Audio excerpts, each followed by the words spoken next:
Hello everyone, I hope you are doing well. So एक बहुत बड़ी अपडेट निकल के ये आ रही है कि कल के दिन में जो हमारा पार्लियामेंट है वहाँ से हमारे जो होम मिनिस्टर है उनके तरफ से एक बिग स्टेटमेंट निकल गया है, खासकर पाकिस्तान ऑक्युपाइड कश्मीर के लिए।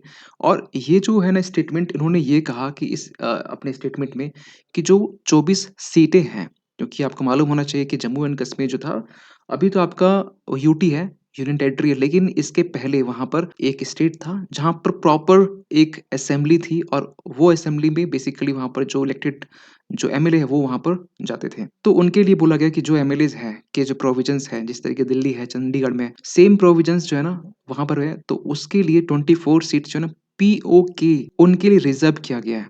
ये पूरी कहानी समझेंगे खास कर इस वीडियो में।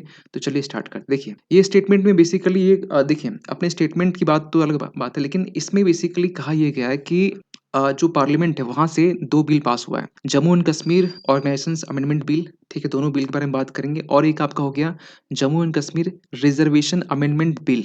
दोनों बिल के बारे में समझें, लेकिन इसके पहले हम चाहते हैं कि आप पहले जम्मू एंड कश्मीर का जो मैप है इसको समझिए और कहाँ पर 24 सीटें हैं ना उसके बारे में बात की जा रही है। तो अगर हम इस मैप में देखें या फिर आपको एक दूसरा मैप दिखाते हैं या इसी मैप में देखिए, यस, तो इस मैप में अगर आप देख सकते हैं कि ये जो बेसिकली रीजन है जम्मू कश्मीर का जो खासकर ये साउथ वाला जो रीजन है, जो बेसिकली जम्मू रीजन कहलाता है, और ये ऊपर वाला जो रीजन है जो कश्मीर रीजन कहलाता है। और ये वाला जो रीजन आप देख पा रहे हैं इस साइड साइड में FGH जो लिखा हुआ है, ठीक है, ये वहाँ यहाँ से यहाँ तक, ये बेसिकली POJ के बोलते हैं, पाकिस्तान ऑक्युपाइड जम्मू एंड कश्मीर। तो ये पूरा हो गया आपका पीओके। ये वाला रीजन की बात कर रहे हैं, FGH वाला जो रीजन एरिया वहाँ के, यहाँ के लिए 24 सीटें अलोकेशंस की बात की जा रही है, रिजर्वेशंस की बात की जा रही है कि यहाँ पर रिजर्व किया गया है।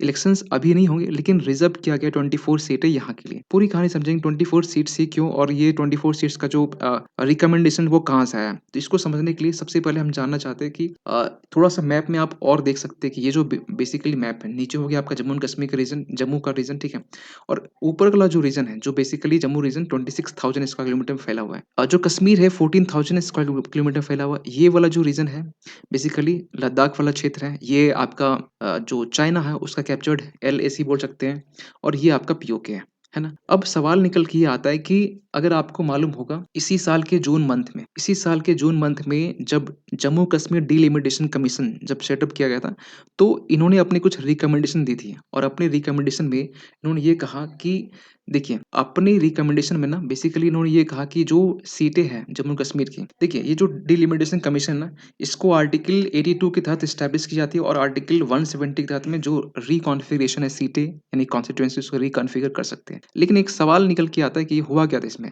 वो ये है कि इन्होंने रिकमेंडेशन दिया कि जो पहली 37 सीटें हुआ करती थी खान जम्मू के लिए, उसे बढ़ाकर 43 किया गया, और ये सेम रिकमेंडेशंस अभी इस बिल में सारे इम्प्लीमेंट हुए हैं। कश्मीर में जो 46 था उसमें 1 सीट बढ़ाई गई है।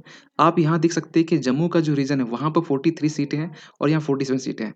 यहाँ पर 6 सीटें बढ़ाई गई, और इसको लेकर कहीं न कहीं जो अपोज़िशन पार्टी और जो बाकी जो अपोज़िशन मेंबर हैं, उन्होंने कहीं न कहीं बवाल भी किया। लेकिन ओवरऑल उसमें ना जाते हुए हम ये कहना चाहते हैं कि टोटल 83 सीटें थी जम्मू और कश्मीर की, ठीक है? नॉमिनेशन छोड़ के हम बात कर रहे हैं। 90 सीटें जो थी ना अभी किया गया। अब इस 90 सीट में से 24 सीटें यहाँ पर ऐड करने की बात की जा रही है। 90 में से 24 ऐड करें यानी 114 सीटें। 114 सीटें यहाँ पर की जा रही है। अब इसी डिलिमिटेशन कमीशन में जो लोकसभा जो सीटें होती है वो 5 हैं। 5 में से ये भी बोला गया कि इसमें कुछ जो एरिया से मर्ज किया गया, तो उसमें हम ना जाते हुए हम चाहते हैं कि फिलहाल इस बिल पे आते हैं। तो इस बिल में ना यहाँ पर जो 7 सीटें जो बढ़ाई गई है, पीछे आप देख सकते हैं क्योंकि 83 था, 7 बढ़ाई गई। वो 7 सीटें कुछ इस तरीके कुपवाड़ा, रियासी, राजौरी, सांबा, कठुआ, ये दोदा है और किश्तवाड़ है। और जो ये जो रीजन है जो आप मैप में देख सकते हैं, FGH का जो रीजन आप यहाँ पर देखें, तो ये बेसिकली मुजफ्फराबाद हो गया, पुंछ हो गया, और यहाँ पर मीरपुर हो गया। ये तीनों जगह पर जो सीटें 24 सीट वो रिजर्व किया गया है। अब एक सवाल निकल के ये आ रहा है कि ठीक है, ये तो मालूम चल गया, लेकिन इस बिल में बेसिकली होने क्या वाला है? देखिए, इस बिल में बेसिकली होने ये वाला है कि ये जो बिल है, जो Jammu Kashmir reservation amendment bill, इसके बारे में पहले बात कर लेते हैं। ये बेसिकली 2004 का बिल है, जो एक्ट है, जिसको अमेंड करने की बात की जा रही है, और ये अमेंड इसलिए भी हो रहा है, इसके पीछे कुछ रीजन देखिए। सीट का तो जो बोल सकते चेंजेस थे, जिसमें बढ़ाना था घटाना वो हो चुका है। लेकिन इसके अलावा भी यहाँ पर ये प्रोविज़न्स किया गया है कि यहाँ पर जो 7 सीटें हैं वो एससी के लिए एलोकेट होंगी और एसटी के लिए 9 सीटें एलोकेट होंगे। प्लस यहाँ पर ये भी बोला गया कि जो लोकसभा बेसिकली जो सीटें हैं उसमें अभी तक कोई बात नहीं की गई, लेकिन यहाँ पर ये प्रोविज़न्स किए गए खासकर 2004 के वाले में केस में। क्योंकि देखिए ये जो सीटें बढ़ाई गई ना, ये सीटें बढ़ाने के पीछे रीज़न ये है कि अभी जो अगला हम बिल पास बोलते हैं, बिल के बारे में बात करेंगे, तो उसमें हम बात करेंगे कि किस तरीके से कश्मीरियों को लेकर यहाँ पर एक इश्यू क्रिएट हुआ था और उनको किस तरीके डिस्प्लेस किया गया था। तो उनके लिए, उनके रिप्रेजेंटेशन के लिए यहाँ पर सीटों को बढ़ाया गया और उनके जो खासकर उनको जो हक मिलना चाहिए, उसके लिए यहाँ बात की जा रही है। तो ये जब चीज़ें सामने आई, तो उसके बाद में सेकंड जो बिल है, ये बिल बात करता है कि जो राइट्स हैं या आप ये कहें जो कश्मीरी ये पंडित हैं, उनके लिए जो रिज़र्वेशन पॉलिसी है, उनके लिए सीटें जो रिज़र्व है, वो की जा रही है। और यहाँ पे इसके लिए ना अ अ ये आपका जो बिल था, एक्ट था जम्मू एंड कश्मीर जो आपका रिज़र्वेशन बिल या रीऑर्गेनाइजेशन जो बिल था 2019 का, क्योंकि 2019 वही वो टाइम था जिस टाइम में 5 अगस्त 2019 को जब ये बिल पास हुआ था और इस तरीके से 370 आर्टिकल जो है वो स्क्रैप किया गया, है ना? तो यही वो एक्ट है जिस एक्ट में बदलाव करके यहाँ पर जो कश्मीरी पंडित हैं उनके लिए सीट एलोकेट करने की बात की जाएगी और यहाँ पर कुछ सेक्शन ऐड किए गए हैं 15A और 15B। 15A, 15B बेसिकली यहाँ पर जो लेफ्टिनेंट गवर्नर है होंगे जो जम्मू एंड कश्मीर के वहाँ पर उनको एक राइट दी जाएगी कि आप नॉमिनेट कर सकते हैं किनको? तो आप नॉमिनेट कर सकते हैं 2 ऐसे मेंबर को जिसमें से एक तो कंपल्सरी है कि एक वुमेन होगा, एक वुमेन होगी, ठीक है? 2 भी वुमेन हो सकती है लेकिन एक एट लीस्ट वुमेन होगा और प्लस एक राइट और है जो 15B में बा डील करता है, जो कि ये कहा गया कि आप पाकिस्तान ऑक्युपाइड कश्मीर से जो डिस्प्लेस किया हुआ जो पर्सन है, उसे भी आप नॉमिनेट कर सकते हैं। 3 नॉमिनेशंस की यहाँ पे बात की जा रही है। फिलहाल तो अभी इसमें यही है। लेकिन ना सारा चीज़ देखते हुए यहाँ पर जो हमारे देश के जो होम मिनिस्टर हैं अमित शाह, इन्होंने ये भी कहा कि खासकर जम्मू कश्मीर की जो अथॉरिटी है उनके ऊपर भी क्वेश्चन मार्क रेज़ किया कि जो कश्मीरी पंडित है उनको किस तरीके से वहाँ से डिस्प्लेस किया गया और इसके पीछे रीज़न बताया गया कि अगर इसके पीछे एक रीज़न है तो वो टेररिज़्म है। टेररिज़्म को कंट्रोल करने के लिए टैकल करने में कहीं न कहीं वहाँ की जो अथॉरिटी थी वो कहीं न कहीं असफल रही है और इसके पीछे जो रीज़न बताया गया, ये बताया गया कि वहाँ की जो अथॉरिटी थी वो खुद इंग्लैंड में जाके कहीं न कहीं एन्जॉय कर रहे थे और यहाँ पर इसका जो भुगतान जो है ना वो कश्मीरी पंडित कर रहे थे। एक सवाल फिर और निकल के आता है कि ये लगे हाथ नेहरू को भी लपेट दिए। इन्होंने ये भी कहा कि नेहरू जी बेसिकली यहाँ पर उनके कारण यहाँ पर जो पीओके का जो एक इश्यू है वो क्रिएट हुआ। कैसे? क्योंकि अगर आपको थोड़ा मैप में दिखाना चाहते हैं, ये वाला जो रीजन है ना अगर आप मैप में देखेंगे एफ जी जो रीजन लिखा हुआ है ये, तो ये बेसिकली हुआ क्या था 1947-48 में जब ये वॉर था इंडिया पाकिस्तान के बीच में, तो उस वक्त में कहें कि इंडिया विनिंग सिचुएशन में था, लेकिन उसी बीच में नेहरू जी ने सीज फायर अनाउंस कर दिया और कहीं के स्टेटस को मेंटेन करने के लिए कहा गया।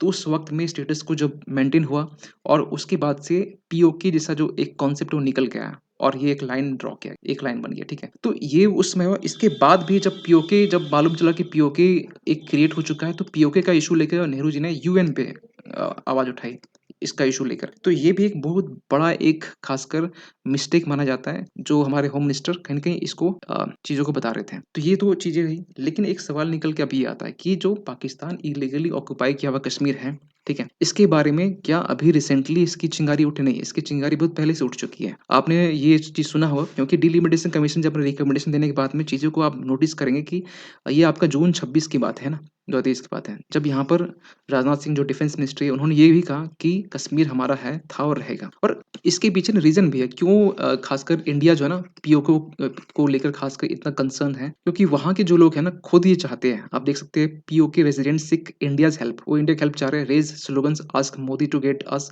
Freed from Pakistan. पाकिस्तान से अलग होना और बेसिकली यहाँ पर फरवरी 2024 में इलेक्शन होने वाले पाकिस्तान में। तो यहाँ पर ये लोग चाह रहे हैं कि यहाँ से देखिए, वहाँ पीओके में पूरा ना जाते हुए यहाँ बताना चाहते हैं कि वहाँ के जो लोग हैं खुद चाहते हैं, majority of the person people वो चाहते हैं कि पाकिस्तान से आज़ादी। और इसका इंडिया कहीं न कहीं इसका तो कहीं न फ़ायदा उठाएगा ना कि वो लोग खुद चाह रहे हैं आज़ादी, ठीक है?